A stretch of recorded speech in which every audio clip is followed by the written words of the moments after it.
আসসালামু আলাইকুম।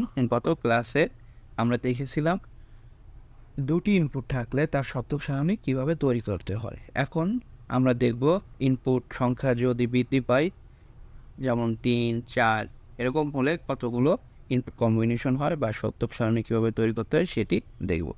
এখন আমরা দেখব ৩টি ইনপুটের জন্য। এখন ৩টি ইনপুটের জন্য আমরা পাবো 2^3 8টি কম্বিনেশন। সো আমরা লিখতে পারি এ, বি, সি।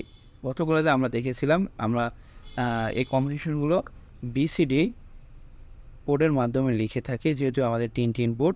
সো আমরা লিখতে পারি এ, বি, সি। 1, 2, 2, 4। এখন দেখেন এখানে আমাদের 8টি কম্বিনেশন, এটা 0 থেকে 7। 0-র জন্য দেখেন আমাদের কোনো নাম্বারটি এখান থেকে নিতে পারি না। এখন আমরা 0-র জন্য লিখতে পারি 0, 0, 0। 1-এর জন্য দেখেন আমরা শুধু 1 নিলে আমাদের কাঙ্ক্ষিত 1 পেয়ে যাচ্ছে। এখন 1টি কোথায় আছে? সি লাইনে। তো সি লাইনে আমি লিখব 1, বাকি দুটো 0, 0। 2-এর জন্য দেখেন শুধু আমার 2 এখানে আছে, 2 নিলেই হয়ে যাবে। সো 2টি কোথায় আছে? B line. তো বি লাইনে আমি লিখব 1, বাকি দুটো লাইন লিখব 0, 0। 3-এর জন্য দেখেন 3-এর জন্য আমাদের প্রয়োজন 2 + 1, তার মানে আমাদের প্রয়োজন বি এবং সি।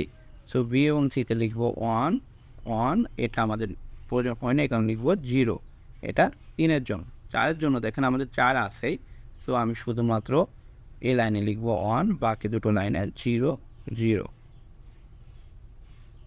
5-এর জন্য দেখেন আমাদের প্রয়োজন 4 + 1, এই দুটি সংখ্যায়, মানে এ এবং সি প্রয়োজন। সো আমি লিখব এ এবং সিতে 1, বাকিটা 0। 6-এর জন্য দেখেন আমাদের প্রয়োজন 4 এবং 2, মানে আমাদের প্রয়োজন এ এবং বি।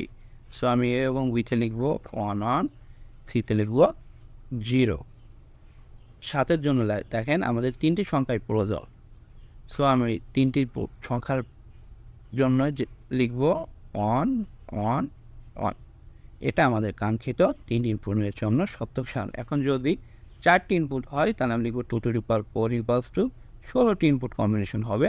সেমভাবে 1^2, 2^4, 4^8 এই 4টি সংখ্যা নিতে হবে, কারণ এখানে আমাদের 4টি ইনপুট আছে এই কারণে। সেমভাবে এই রুল ফলো করে আমরা 4টি ইনপুটের জন্য সত্যক সারণী তৈরি করতে পারি। ধন্যবাদ।